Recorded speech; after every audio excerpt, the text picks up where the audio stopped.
नरेश मीणा से जुड़े थप्पड़ कांड ने अचानक लिया यू टर्न। थप्पड़ कांड और आगजनी के मामले में सरकार एसडीएम, कलेक्टर और पुलिस प्रशासन पर करेगी कार्यवाही।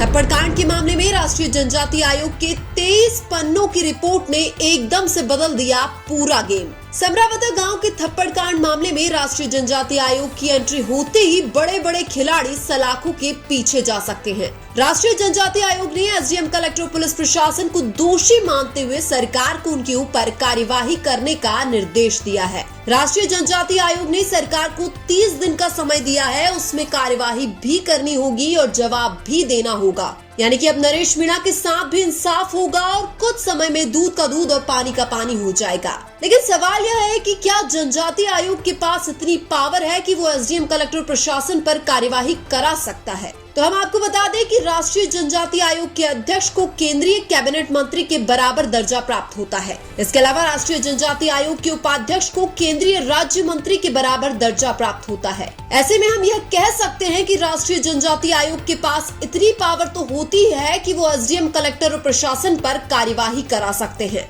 राष्ट्रीय जनजाति आयोग आदिवासियों के अधिकारों की सुरक्षा और निगरानी करता है। इसके अलावा राष्ट्रीय जनजाति आयोग आदिवासियों पर हो रहे अत्याचार की जांच करके कार्यवाही करने की सिफारिश कर सकता है। और जिस समरावता गांव में थप्पड़ कांड हुआ, वहां पर आदिवासी मीणा समुदाय के लोग सबसे ज्यादा थे। इसलिए जब गांव वालों को लगा कि सरकार नरेश मीणा पर एक तरफा कार्यवाही करना चाहती है, तो उन्होंने राष्ट्रीय जनजाति आयोग से थप्पड़ कांड और आगजनी के मामले की निष्पक्ष जांच करने के लिए सिफारिश की थी। राष्ट्रीय जनजाति आयोग को समरावता गांव में बुलाने और जांच करने के लिए मदन मोहन राजौर ने सिफारिश की थी। मदन मोहन राजौर ने राष्ट्रीय जनजाति आयोग से मिलकर ये अनुरोध किया था कि समरावता गांव में आदिवासी पर अत्याचार हुआ है, आप वहां आकर उनकी जांच जरूर कीजिए। राष्ट्रीय जनजाति आयोग के द्वारा जांच करने के बाद पता लगा कि पुलिस ने समरावता गांव में जरूरत से ज्यादा बल का प्रयोग किया था। आयोग ने रिपोर्ट में यह भी बताया कि एसडीएम और कलेक्टर ने समरावता गांव में हुई आगजनी को कंट्रोल करने में लापरवाही बरती थी। रिपोर्ट में बताया गया कि एसडीएम, कलेक्टर और पुलिस प्रशासन समरावता गांव के निर्दोष लोगों पर हुए अत्याचार को रोक सकते थे। अब सवाल यह भी है कि क्या राष्ट्रीय जनजाति आयोग की रिपोर्ट के बाद नरेश मीणा को फायदा मिलेगा या नहीं? तो हम आपको बता दें कि राष्ट्रीय जनजाति आयोग ने नरेश मीणा द्वारा एसडीएम को थप्पड़ मारने को भी गलत तो माना है, लेकिन फिर भी राष्ट्रीय जनजाति आयोग की रिपोर्ट में एसडीएम, कलेक्टर, प्रशासन को दोषी ठहराने से नरेश मीणा को फायदा जरूर मिलेगा, क्योंकि इस रिपोर्ट से पहले समरावता गांव में हुए थप्पड़ कांड और आगजनी के लिए अकेले नरेश मीणा को ही दोषी माना जा रहा था। इस रिपोर्ट से पहले एसडीएम, कलेक्टर और पुलिस प्रशासन को सरकार भी निर्दोष और दूध के धुले हुए मान रही थी। यानी कि अगर राष्ट्रीय जनजाति आयोग की रिपोर्ट नहीं आती तो एसडीएम की गलतियों की सजा भी नरेश मीणा को मिलती।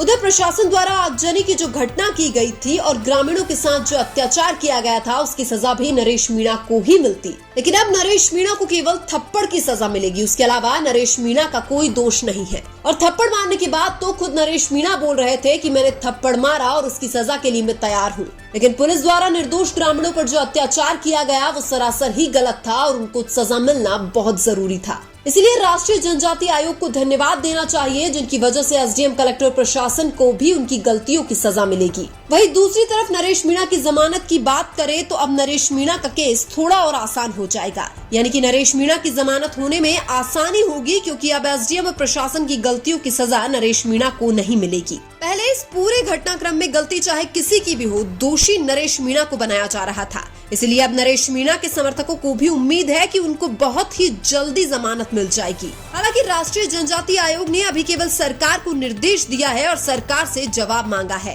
अब सरकार 30 दिन में एसडीएम, कलेक्टर और प्रशासन पर कार्यवाही करेगी या नहीं, यह उनके ऊपर निर्भर करेगा। अगर सरकार 30 दिन के अंदर दोषियों पर कार्यवाही नहीं करेगी तो फिर राष्ट्रीय जनजाति आयोग कोई और फैसला लेगा, क्योंकि राष्ट्रीय जनजाति आयोग एक बहुत बड़ा आयोग है जिनका निर्देश मानना सरकार की जिम्मेदारी है। इसलिए सरकार को ना चाहते हुए भी एसडीएम, कलेक्टर और पुलिस प्रशासन पर कार्यवाही करनी पड़ेगी। उधर राष्ट्रीय जनजाति आयोग ने समरावता गांव में हुए नुकसान का मुआवजा देने के लिए भी सरकार को निर्देश दे दिया है, क्योंकि जिस रात समरावता गांव में आगजनी की घटना हुई थी उस वक्त ग्रामीणों की गाड़ियां जल गई थी और बहुत सारा नुकसान हो गया था। हालांकि जो भी नुकसान हुआ था अब उसका मुआवजा भी सरकार को देना पड़ेगा, क्योंकि यह राष्ट्रीय जनजाति आयोग का निर्देश है। लेकिन आपको क्या लगता है, क्या राष्ट्रीय जनजातीय आयोग की रिपोर्ट के अनुसार एसडीएम, कलेक्टर और प्रशासन को सजा मिलनी चाहिए या नहीं? कमेंट करके जरूर बताइए। वीडियो अच्छा लगा तो लाइक कीजिए और हमारे चैनल मीना की आवाज को सब्सक्राइब कीजिए। धन्यवाद।